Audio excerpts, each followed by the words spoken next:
अस्सलाम वालेकुम दोस्तों। आज हमारे पास एक ट्रीटमेंट चार्ट है जिसमें आज हम एक डिज़ीज़ को डिस्कस करेंगे। इससे पहले तो आप ट्रीटमेंट चार्ट को बनाने का तरीका सीख लें। तो सबसे पहले हमने इधर पेशेंट का नेम लिखना है, मतलब पेशेंट का नेम सबसे पहले इधर हमने पेशेंट का नेम लिखना है। उसके बाद पेशेंट की एज लिखनी है। आज हम जो डिस्कस करने वाले हैं वो पेशेंट है न्यूनेट, मतलब न्यूनेट कितने दिन का बच्चा है। तो इधर मैं लिख देता हूँ 1 दिन का बच्चा है, अभी पैदा हुआ है। सेक्स उसका क्या है, मेल है या फीमेल है, तो उसके बारे में भी लिख देते हैं। डेट आज कितनी तारीख़ है वो भी मतलब इसके साथ लिख देंगे। और वेट, नॉर्मल बेबी वेट जो होता है ना, वो 2.7 kg से लेकर 4 kg तक नॉर्मल बेबी वेट होता है। और डायग्नोज, और इससे असल में बीमारी क्या है, डिज़ीज़ क्या कौन सी है। तो आज हम जो डिस्कस करने वाले हैं वो है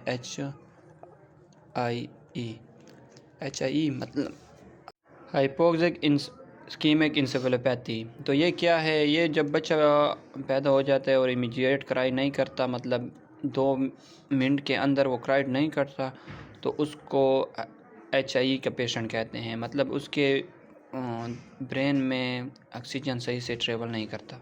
तो अब इसकी हम ट्रीटमेंट के बारे में बात करेंगे। तो सबसे पहले हमने जो करना है ना, उसका पास उसकी IV लाइन पास करनी है, क्योंकि न्यूनेट में सबसे मुश्किल काम जो होता है ना वो IV लाइन का होता है।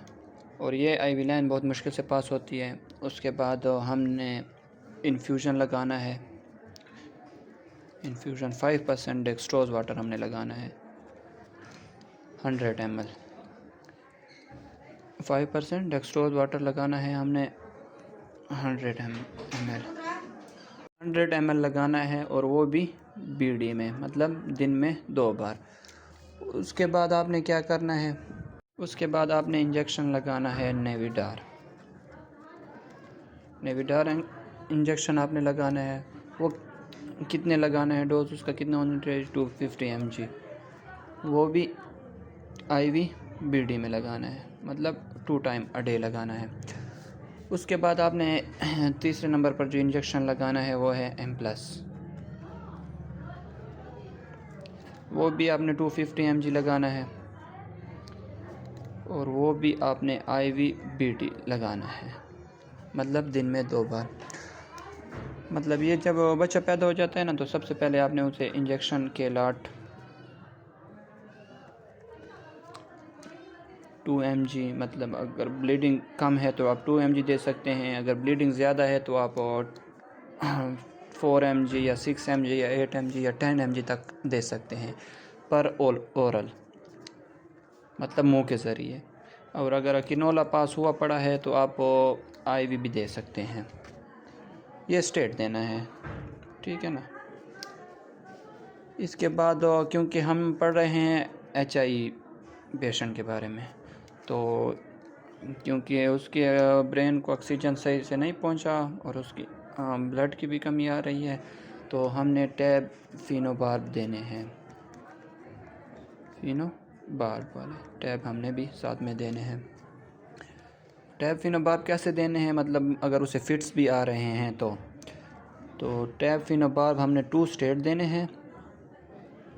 देन उसके बाद 1/4, मतलब पहले हमने 2 फिनोबार्ब की गोलियां स्टेट देनी है।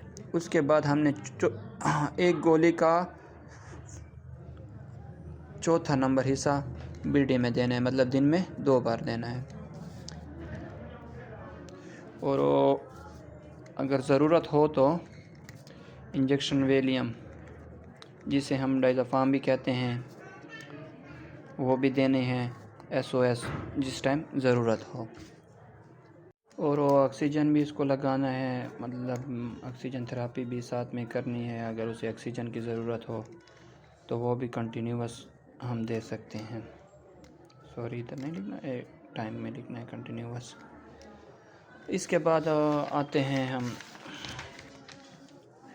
हिस्ट्री शीट पर, जिसमें सबसे पहले हमने पेशेंट का नाम लिखना है। उसके बाद उसके फादर का नाम लिखना है, एज लिखनी है, सेक्स लिखना है, एड्रेस कहाँ से मतलब आए हुए हैं, चीफ़ कंप्लेंट क्या है, तो चीफ़ कंप्लेंट हमने लिखनी है। चीफ़ कंप्लेंट में हमने सबसे पहले लिखना है कि मतलब ये लेट कराई है, क्योंकि वो एचआई का पेशेंट था। लेट कराई और इमीडिएट नहीं रोया था, टाइम के बाद रोया था, 5 मिनट, 10 मिनट, 15 मिनट। मतलब दूसरे मतलब वो खुराक ले रहा है, मदर फीड पर है या नहीं ले रहा है, तो हमने वो भी लिखना है साथ में। थर्ड नंबर पर मतलब उसे झटके वगैरह फिट्स आ रहे हैं या नहीं आ रहे हैं, वो भी हमने साथ में लिखनी है।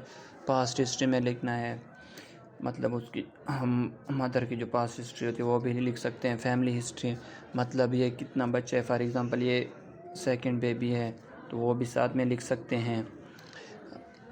और फैमिली हिस्ट्री में ये भी लिख सकते हैं, मतलब कज़न मैरिज है या कज़न मैरिज में ज़्यादातर इशू आ जाते हैं ना, तो वो भी हम लिख सकते हैं। बर्थ हिस्ट्री, मतलब ये नॉर्मल वेजाइनल डिलीवरी है या सी सेक्शन की वजह से बर्थ हुई है। फीडिंग हिस्ट्री इसमें लिखेंगे। नॉर्मल तो हमारे इलाके में ऐसे लोग हैं ना कि फीडिंग हिस्ट्री में ग्रीन टी वगैरह दे देते हैं, तो ये हमें चाहिए कि ये नहीं देनी चाहिए ग्रीन टी। मदर मिल्क देना चाहिए। हमारे इलाके में ग्रीन टी सबसे ज़्यादा दे देते हैं लोग, जो हमारे इलाके में सबसे बड़ा इशू आ रहा है। यहाँ क्योंकि ग्रीन टी वो सबसे पहले देते हैं और उसके बाद जो होता है ना वो मदर फीड दे देते हैं। तो सबसे पहले हमें चाहिए कि मदर फीड देनी चाहिए। और डेवलपमेंट हिस्ट्री ये तो बाद में की चीज़ है। वैक्सीनेशन उसे कोई हुई पड़ी है या नहीं, तो वैक्सीनेशन वगैरह भी कर सकते हैं।